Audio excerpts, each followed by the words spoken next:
এটা হলো সৌদি আরব দুবা। আজকে আমরা যাব দুবা সমুদ্রের পাড়ে ঘুরতে। আমার সাথে এক বড় ভাই আছে, ওমর ভাই। ওমর ভাইয়ের সাথে আমরা একসাথেই কাজ করি এখানে। আমাদের ক্যাম্প থেকে রওনা হলাম সমুদ্রের পাড়ের দিকে। চলে এসেছি সমুদ্রের পাড়ে। এখান থেকে যে দূরে বিশাল বড় বড় পাহাড় দেখা যাচ্ছে, এখান থেকে দেখলে মনে হয় যে হিমালয় পাহাড়। পাহাড়গুলি খুব সুন্দর দেখা যাচ্ছে এখান থেকে।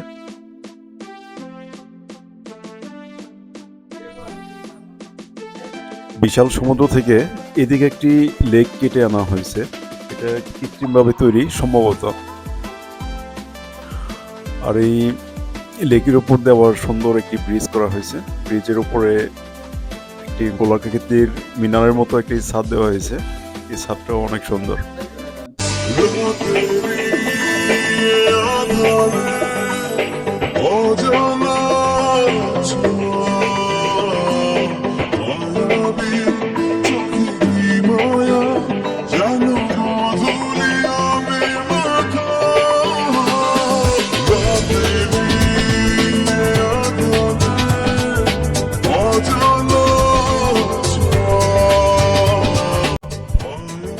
আজকে শুক্রবার, এখানে অনেক বাঙালি ভাইরা ঘুরতে এসেছে। এই সমুদ্র দেখার জন্য এসেছে অনেকেই। আর এখান থেকে দাঁড়িয়ে এই সমুদ্রের পুরো সৌন্দর্য দেখা যায়। শুধু বাঙালি না, এখানে পাকিস্তানি, ইন্ডিয়ান, মিশরি, সুদানি এবং সৌদি আরবের অনেক লোকজনই এসেছে এখানে ঘোরার জন্য।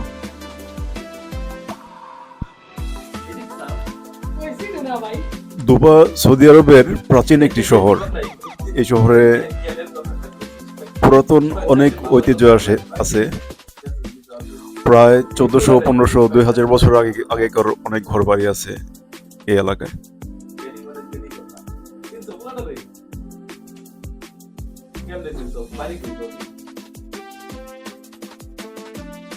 উপর থেকে দাঁড়িয়ে নিচ দিকে ক্যামেরাটা ধরে দেখার চেষ্টা করলাম নিচে কত দূর পর্যন্ত দেখা যায়।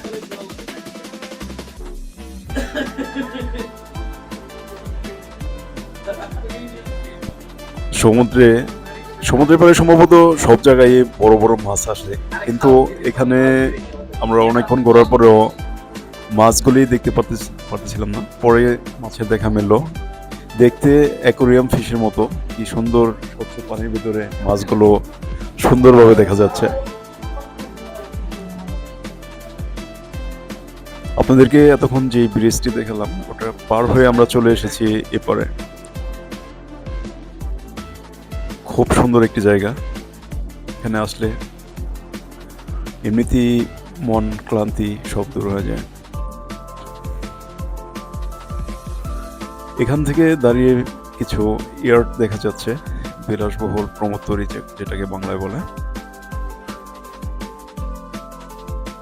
আর এই জায়গাটা, সৌদি আরবে তো এমনিতেই সবুজের গাছপালা, ঘাস এগুলি অনেক কম, কিন্তু এই জায়গাটায় একটু দেখা মিলেছে সমুদ্রের পাড়ে।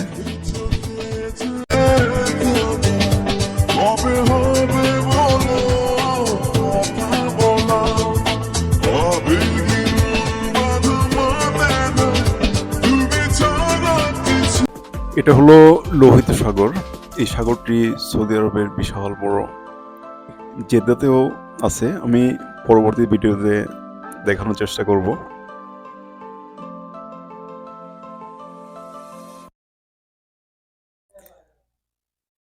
এমনিতে সৌদি আরবে আপনারা যেখানে